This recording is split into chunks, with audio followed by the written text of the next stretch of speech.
Om Sri Lakshmi Narsimhaya Namaha. Valmiki Ramayana Yuddhakanda Chapter 57. Prahasta attacks the monkeys. Summary. Ravana asks Prahasta to go to the battle. Prahasta sets out for the combat along with a huge army and enters the eastern gate. Bad omens appeared as Prahasta enters the battlefield.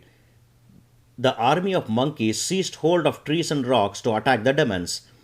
Chapter 57 in detail. Hearing of Akampana's killing, Ravana, the lord of demons, with a little depressed face, was enraged and looked towards his ministers.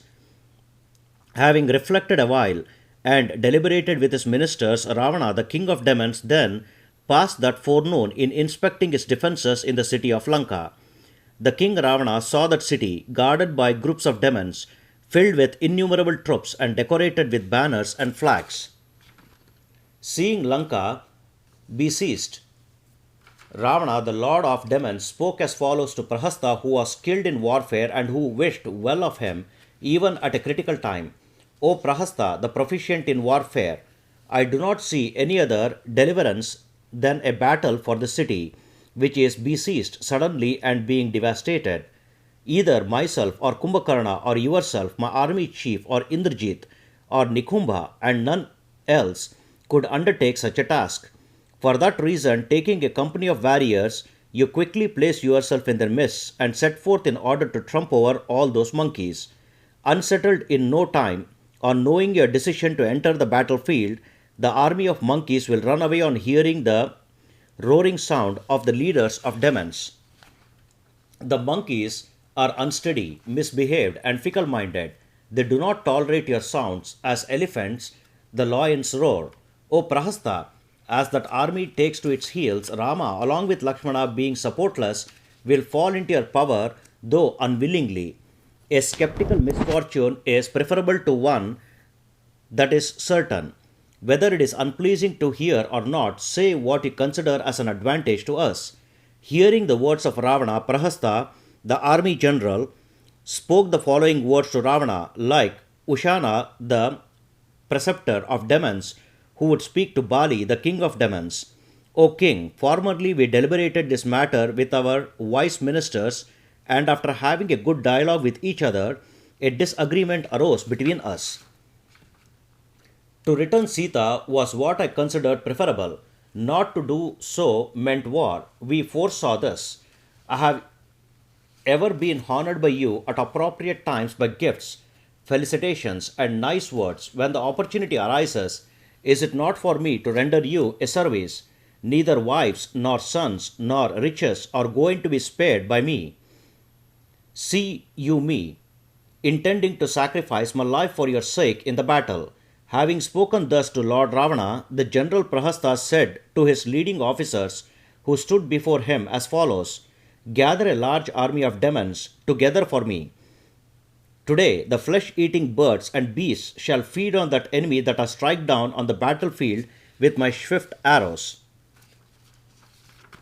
Hearing that command of Prahasta, the mighty leaders of the army assembled the forces in the abode of that demon. Within a short while, that city of Lanka was filled with those terrific demon warriors, resembling elephants and wielding various types of weaponry, while some demons propitiated the fire god with their offering and paid homage to Brahmanas. A fragrant frieze bearing the scent of clarified butter began to blow. Then the demons, who were ready for the battle, delightedly wore garlands of different shapes, consecrated by certain mantras, that is, sacred formulas. Thereafter, armed with bows and armors, the demons, with their eyes turned towards their king Ravana, marched at a brisk pace and ranged themselves round Prahasta. Then Prahasta, who got ready with his weapons and armor, after bidding obeisance to the king and striking a terrible kettle drum, mounted his chariot, which was kept ready, yoked to an extremely swift horse, well controlled by a charioteer, emanating a noise resembling that of a large cloud, actually shining like moonlight, inviolable, with a flag bearing an ensign of snake, with a good collusion guard, with nice wheels and decorated with a net of pure gold, smiling as it were in its magnificence. Then Prahasta, the one who was commanded by Ravana, ascended his chariot and set out from Lanka soon along with a huge army. While Prahasta the general sallied forth, the sound of a kettle drum, the resonance of musical instruments, and the sound of conches were heard as though filling the earth like the roar of a cloud. The demons, with terrific forms and bulky bodies shouting with dreadful voices, went in front as forerunners of Prahasta, Narantaka, Kumbhahanu, Mahanada, and Samunatha. Attendants of Prahasta sallied forth, surrounding him on all sides.